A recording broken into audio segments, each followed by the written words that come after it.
Hello students, I'm here with another video from the chapter of class 7 Science NCERT book, that is Forest Our Lifeline.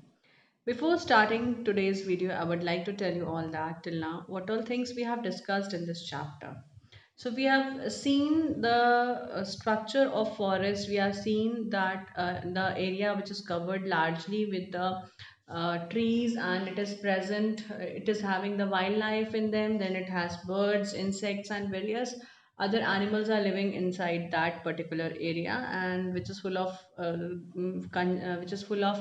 the trees. Then it is said to be as the forest. Okay, so there are different types of forest in the world, and if we talk about India, here also in India there are different ways, or there are different types of forest. Okay, now in this chapter we saw that there is one story going on where one Professor Ahmed is taking some children inside the forest for a visit. There these children are very much they are very much fascinated by seeing different new species of the trees, plants, animals, birds, and they are very much aware that why these forests are important. Even they have discussed about the fact that the forests are important for the various purposes, like they are home for different animals, they are home for different birds.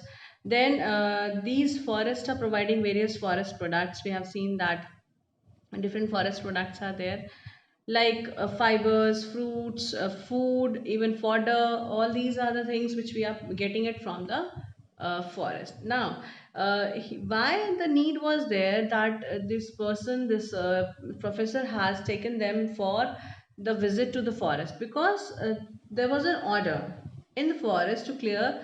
There was an order for the people to create employment and for creating employment, they are clearing the trees first, making the space, and then a factory would be set up over there. And then once the factory was set up, and it is going to give rise to the different employment opportunities, and the various people could work in that factory, and then they could earn their livelihood. But this was not a very good idea regarding clearing up the forest and then setting up a factory. So these children, they were very much aware, and they also wanted to know what is present inside the forest, and why Professor Ahmed said that this is not a good fact. Okay, so they saw that there are various trees, there are these products which are being obtained from the forest. This is one of the livelihood for different people, those who are living in the nearby villages to that forest. Okay, so next is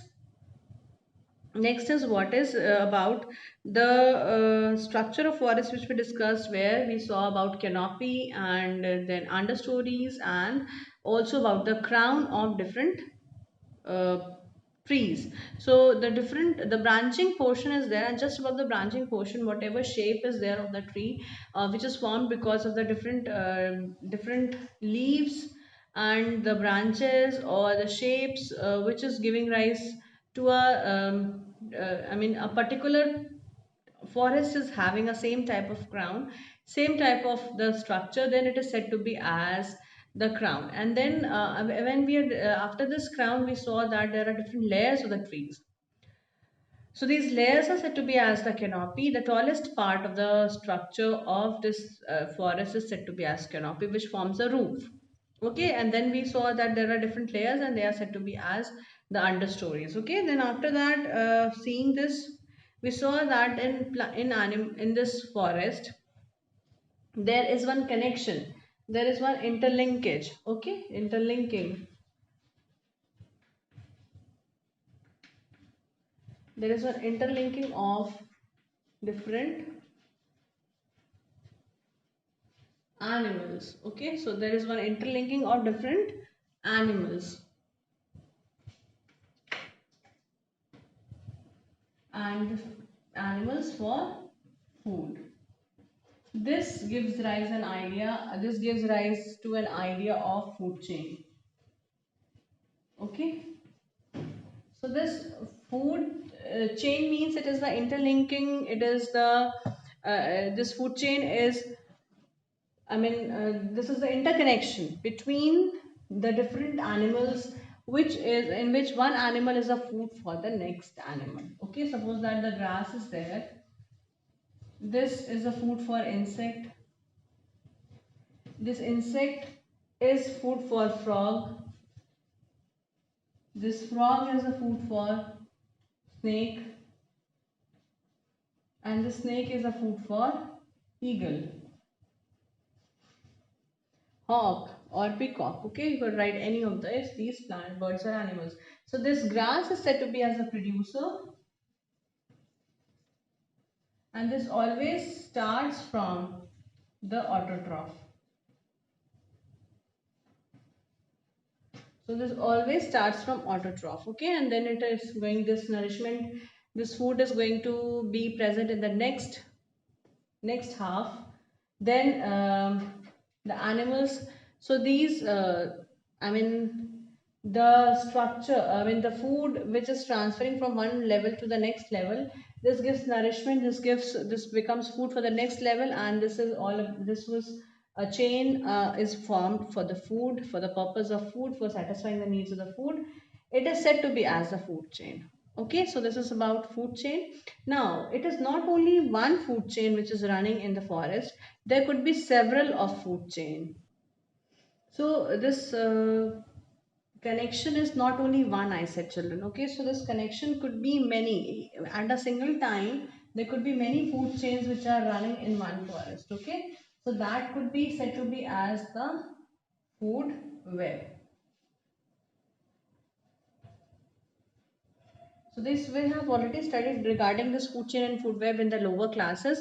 Where food chain is interlinking, there is only one straight chain which is being formed because of the where one animal is a food for the other animal, and there is the long interconnection is there. Okay, similarly, if one food chain is interconnected with a different other food chains, it is said to be as food web. Okay, for example, the plant is there. This plant is eaten up by the deer, then this could be eaten up by the rabbit also. Okay, so this plant could be the food for the insects also even. Okay, so if this deer is eaten up by the lion, again this could be eaten up by the lion. Even insects is eaten up by the frog. Then it could be eaten up by as it was different animals are there, frog. Then this frog is going to eat it is going to be eaten up by the other snake, then bird. Okay, any peacock. Fine, so all these are interconnected with each other. This is going to be eaten up by different, even this peacock could sometimes be eaten up by the lion. Okay, or if this plant is not eaten up by, if we are not writing this food chain, we can write down another food chain. It could be eaten up by goat, then it is eaten up by the small other animal like jackals. Okay, it could be by different.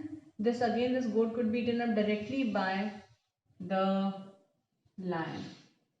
Okay, so all these are just interconnected with each other. Fine. So this interconnection of different food chain is known as to be the food web. And now how could you just tell the difference between the food chain and the food web. So food chain means it is a small concept of food where the different animals are, they become food for other level, okay, other animals which is being interconnected. Similarly, food web also contains different food chain, children. So here what happens if the different food chain is there where one animal is a food for the different other animals at the same time. So as this plant you could see here, this plant is a food for rabbit, rat, goat, okay, it could be many, deer. So it is directly eaten up by these animals, and then these herbivores are eaten up by the carnivores, and rest this carnivore is eaten up by more top carnivores. Okay, so this is what is known as the food chains in the food web. Now what does this arrow shows? This is drawn with the help of the forward headed arrow. So this forward headed arrow means that it is a flow of energy. It tells you about the flow of energy. So this flow of energy is always it is telling you, it is always depicting you that it is moving in the forward direction. It is not coming backwards. But why? Because deer is not eating up this. It is not eating up. I mean, this plant is not eating up deer. Deer is eating up the grass. So the energy is moving from the grass into the deer. It is not moving from the deer into the grass. So please remember the difference between why you have to draw this arrow in a correct direction. So that is, this direction is very important. Okay. So this is about food chains and the food web. Now I'll move on to the further, which is part which is present in the story.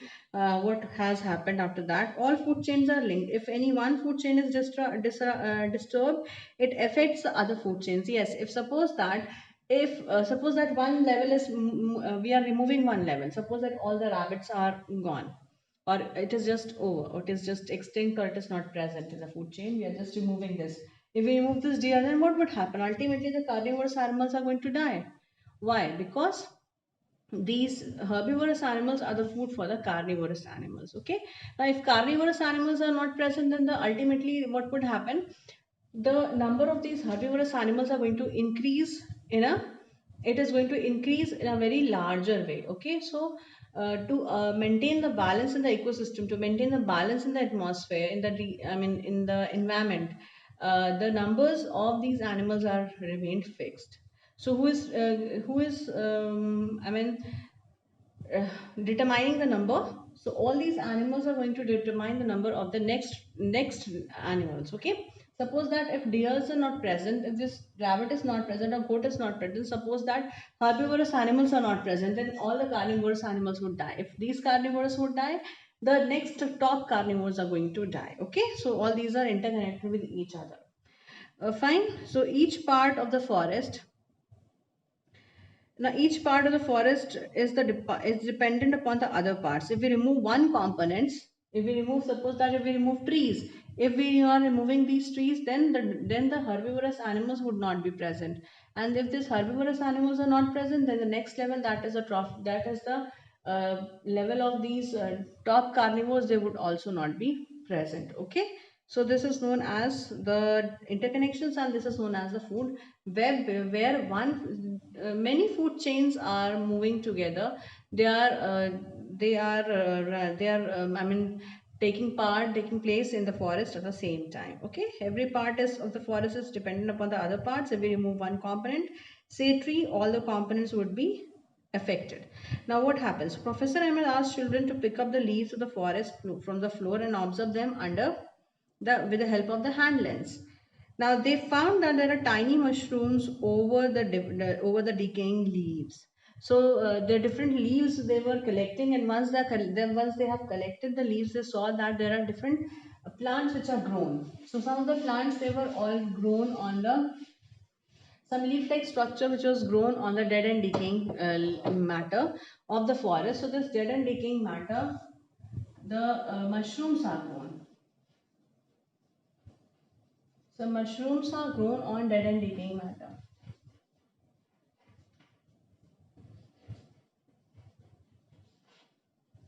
Dead and decaying matter. Okay, so these mushrooms are grown on the dead and decaying matter, and these mushrooms are said to be as those plants or those organisms which feed upon the dead and decaying matter is said to be as the saprotrophs.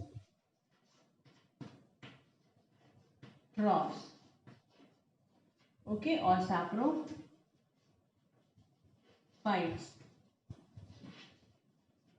Fine. So this is known as the saprotrophs or saprophytes. Okay. So this saprophytes or saprotrophs, they are going to be present only on this dead and decaying matter. They are not present on the living matter. They are going to nourish. They are going to take up their nourishment from this dead and decaying matter only. So they saw different. They saw an army of tiny insects, millipedes, ants, and beetle on them. Okay. Then after that they saw that they are wondering that these animals are living there. Professor Ahmed explained that apart from these animals which are easily seen, there are several organisms which we are not able to see, which are living in the soil. So these are known as the microorganisms.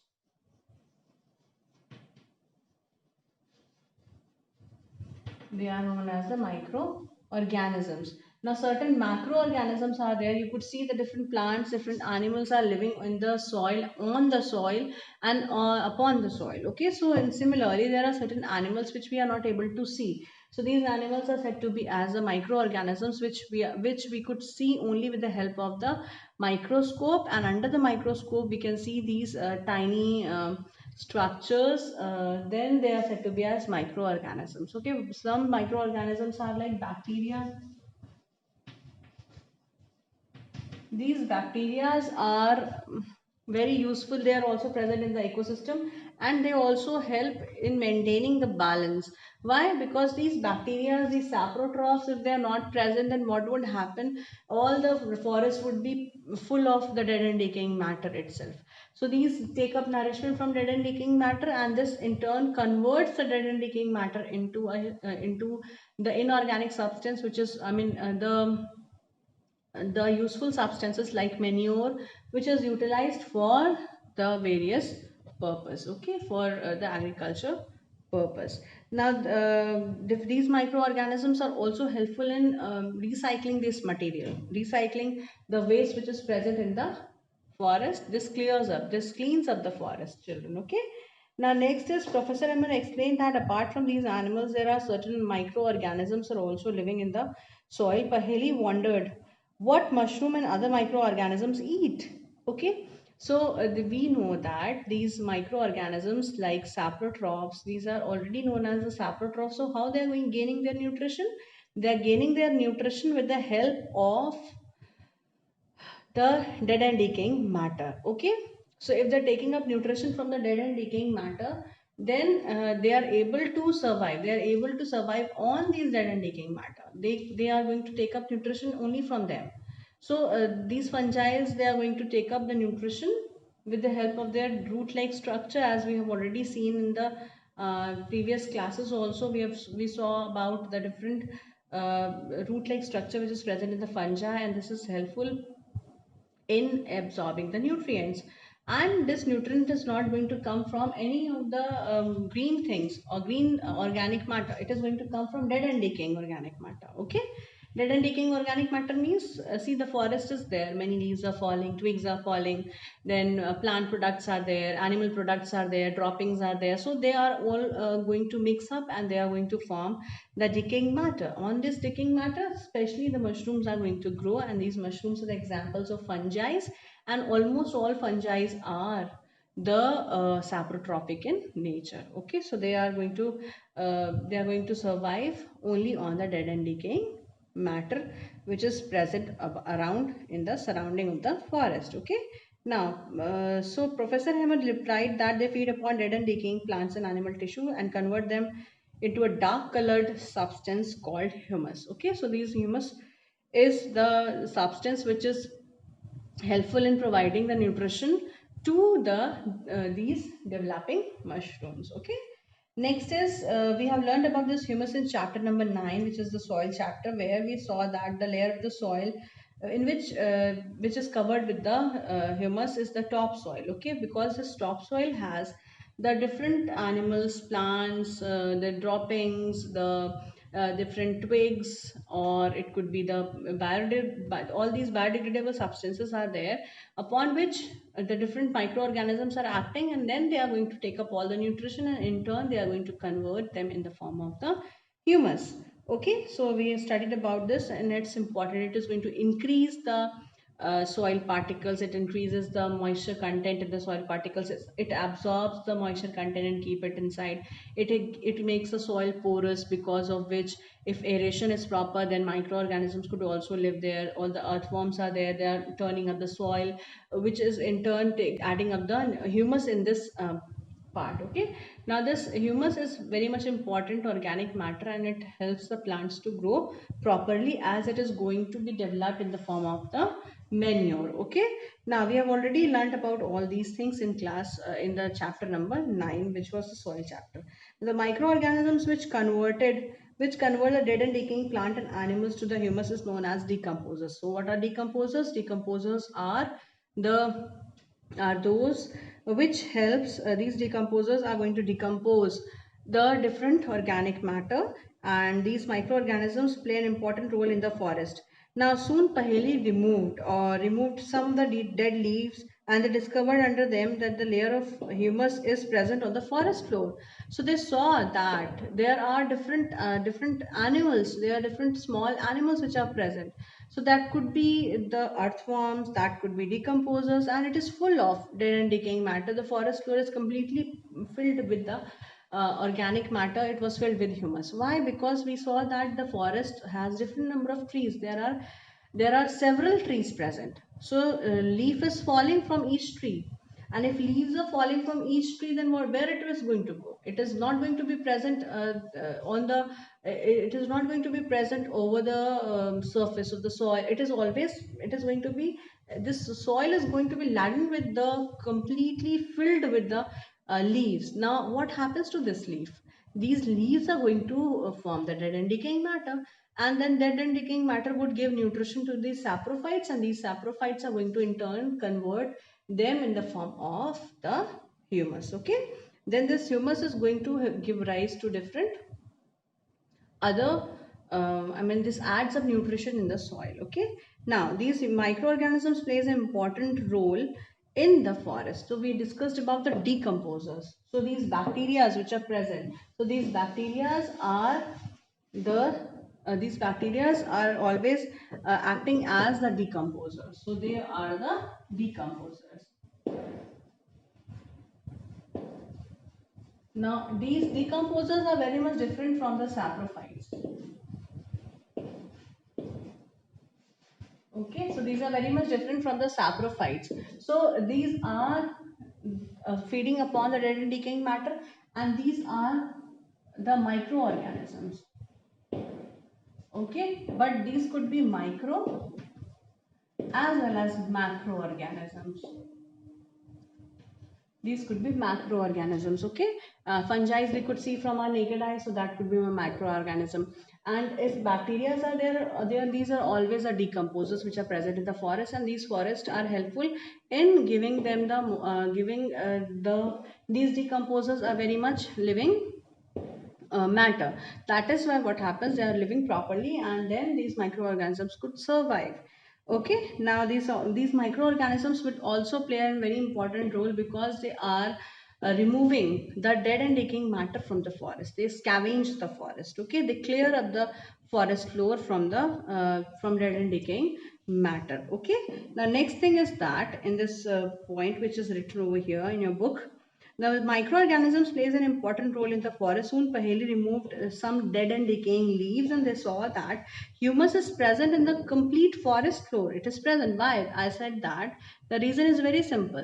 Many trees are there, so most of the leaves are falling down because leaf falling season comes, and once the leaf falling season is there, it is going to fall. The leaves are falling down, and then they are going to give rise to the different the different plants are there which is going to be dead, and then they form the humus. Okay, they add up nutrition in the soil, and since the trees are many in number, the leaves would also many in number. Okay, so these numerous leaves are adding up nutrition to the soil with the help of these decomposers and scavenger these saprophytes, saprotrophs. Okay, from there okay, so the presence of the humus ensures that the nutrition of the dead and decaying plant and animals are released into the soil.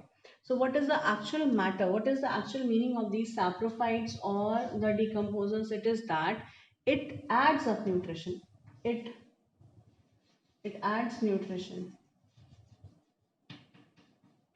How they are adding nutrition? So all the plants take up nutrition from the soil, and once they are dead, it is that nutrition is again recycled and it is going back into the soil. Okay, so what is the reason regarding this decomposes, regarding this adding nutrients, how these nutrients are getting added in the soil? So it's very easy, very simple. The plants are going to take up, these plants takes up nutrition. These plants takes nutrition. From where they are taking up nutrition? They are taking up nutrition from the soil. They grow, they become old, and then they die. Once they are dead, where they are going? They are again adding the nutrient in the soil. Okay, so once they are dead, again this nutrient which is going to be added into the soil. What is being added? Nutrient is being added. And what is being absorbed? Again the nutrient is absorbed from the soil. So where is this again added up? This is again added up in the soil. So the recycling of the material, these recycling, the nutrition is recycled. The nutrition is recycled in the forest. Okay, so it recycles again.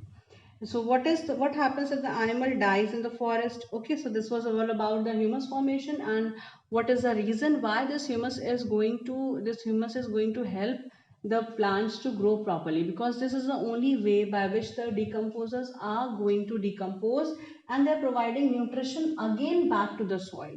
We are taking up nutrition, plants are taking up nutrition from the soil, they're gaining nutrition from the soil, and once they're gaining nutrition from the soil, again after being dead, they're adding nutrient to the soil. Okay, so this is about why the forests are being decomposed, and these animals, these plants are getting decomposed, and it is adding up nutrient in the soil. Okay, so microorganisms plays a very important role. Now what happens if the animal dies in the forest? There is no one to pick them up, or there are no one to put them at the proper place. So what happens if the forest is in the animals, if they're present in the forest, they're going to be dead over there. Okay, and so these animals which are present, which are dead, which are dying in the forest, they are being scavenged, they are being removed. Who is removing? It is being removed with the help of animals, or these decomposers, saprotrophs, which is going to be feeding upon them, and then they are going to make this forest floor clear. Okay, suppose that a big animal dies. Okay, what happens to it? Some of the scavengers, they start eating up the flesh of those animals. Hyenas are there, jackals are there, so they are not hunting, they are just feeding upon the dead and decaying parts which are left. After once the lion is eating up, lion has they are not so strong that they could hunt or they could prey upon, so they wait for some other animal to prey. Now once they are going to prey, the predators are there, and then they are just catching up some animals, and then they are eating up whatever is left is left. Now what is the leftover are being eaten up by these animals, and these animals are said to be as the scavengers, and these are the big animals. Okay, hyenas are the scavengers. So they reply that dead animals become food for vultures, crows, jackals, and insects. So these are being eaten up by these animals and the birds. In this way, the nutrients are recycled and nothing goes waste in the forest. So please remember, nothing goes waste in the forest. This is again a very important thing which you should understand, that nothing goes waste.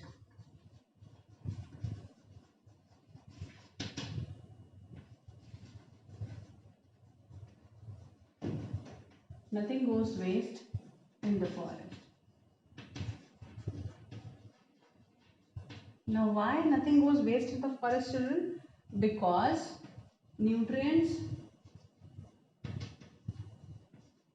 are recycled. How these nutrients are being recycled, children? These nutrients are being recycled because of the these nutrients are being recycled because of the help of the bacteria, or simply you would write decomposers, or the scavengers.